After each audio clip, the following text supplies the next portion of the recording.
Sniper monkey, enggak, simping over e-girl di internet. Yes, itu udah menjadi fenomena yang banyak orang lakuin, tapi banyak orang nggak mau ngakuin. Tapi sekarang udah sedikit ada perbedaan yang menurut gue malah membuat ini jadi kayak, mending nggak usah lo akuin sih. Jadi suatu hari ada sebuah kisah nih yang dimana ada seorang moderator Twitch yang cerita ke publik seberapa simpingnya dia sama beberapa streamer. Dan apa yang dia ceritakan kepada publik itu sebenarnya cukup kayak, why?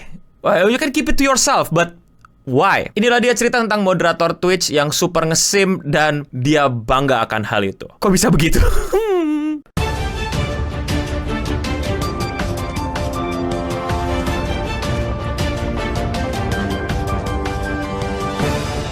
Jadi tahun lalu ada seseorang yang namanya tiba-tiba cukup terkenal, yaitu Dallas. Dia juga streamer tapi nggak gimana-gimana juga trafficnya. Namun dia memiliki sebuah cerita yang membuat namanya cukup tersebar dan banyak orang jadi mengetahui tentang dirinya. Bukan karena kontennya menarik, unik, seru, mind-blowing, lucu, funny, komedi, ngakak kocak, acumalaka, dan lain-lain. No, yaitu konten ini. I met a girl who's a streamer.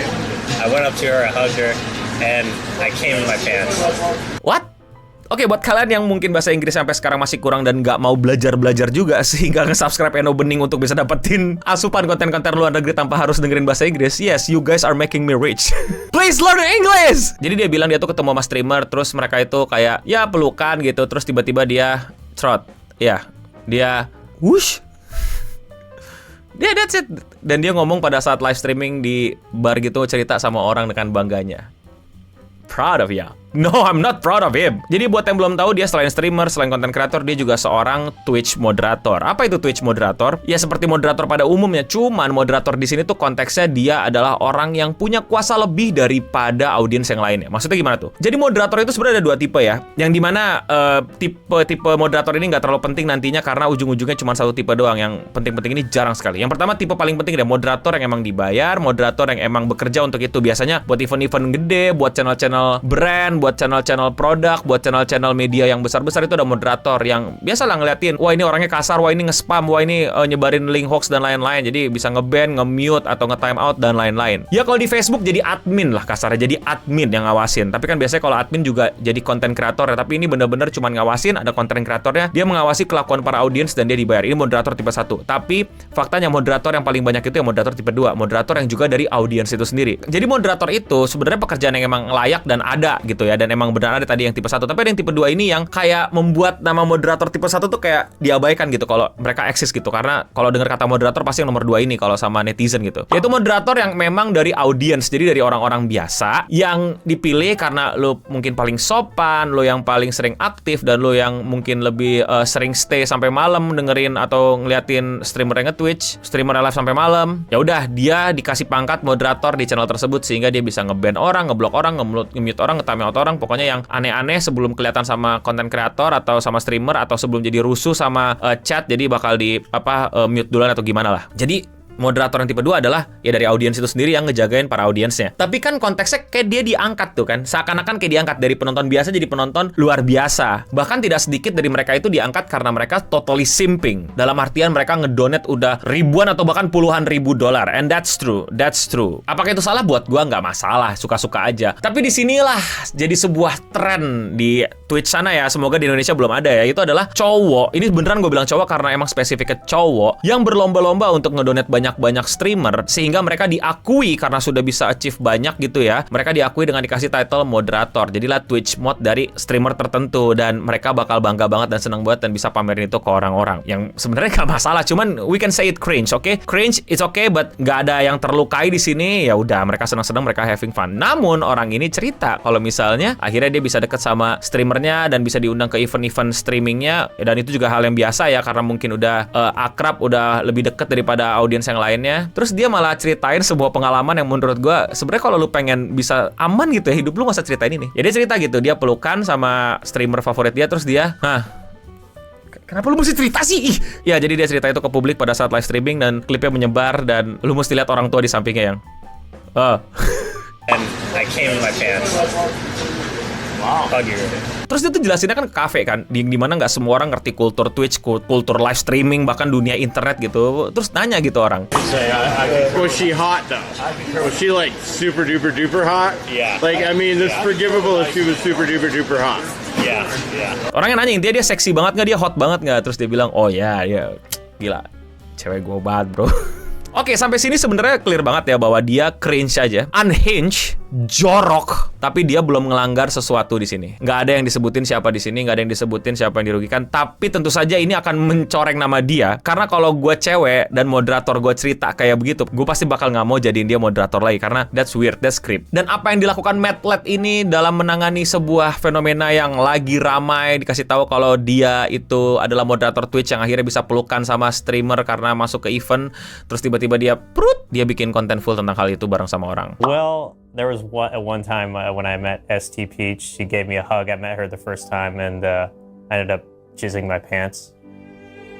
Jadi ada channel Build Different yang wawancara dia gitulah tentang ya dia tuh ngapain aja kerjanya. Tapi sebenarnya dia tuh kayak bakal masuk game show lucu-lucuan gitu. Tapi setidaknya dia cerita dulu backgroundnya. Dan di channel ini dia ceritain gitu, dia tuh pelukan sama siapa dan itunya sama siapa. Ya lu tadi mah paling orang cuman ngetawain lu doang. Sekarang lu udah nyebut identitas deh. Orang kayak males lah ya. Lu. Dia juga bisa lihat bukan orang yang wawancara.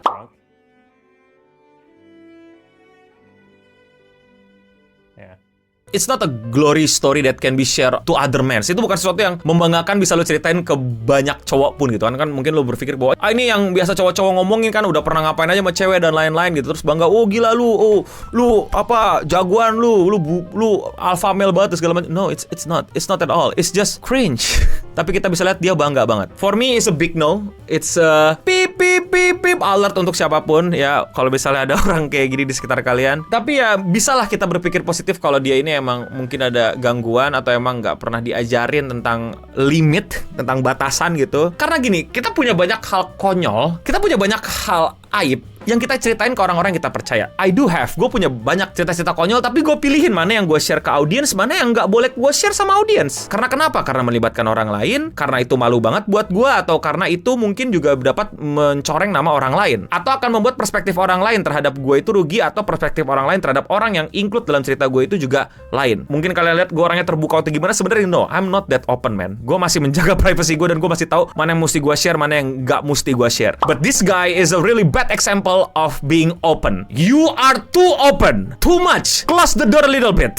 It's not open man, it's di bulldozer. Itu lu bolong udah. Lu nggak punya lagi batasan gitu. Apa yang mesti lu keep personally dan mana yang lu share ke publik, apalagi hal-hal kayak gini. Dan gue pengen ngasih tau ke kalian ya, buat kalian yang mungkin sekarang udah jadi moderator seorang. Gue nggak tahu mungkin apakah di Indonesia udah rame nih moderator cewek-cewek streamer. Don't do that. It's disgusting dan gue yakin lu bakal kehilangan kepercayaan streamer itu untuk jadi moderatornya. Sumpah nggak seru, nggak lucu, dan lu malah jadi kacau. Ini udah parasosial banget sih. Bahkan ini streamer yang lain ya, bukan si Dallas juga, bukan streamer yang sama Dallas, tapi ada, gue lupa ya siapa gitu, yang dia ngemoderatorin channel cewek, terus ceweknya tiba-tiba pacaran, terus moderatornya marah, ngambek, terus di-spill tuh rahasia-rahasia, bahkan difitnah-fitnah tuh streamernya.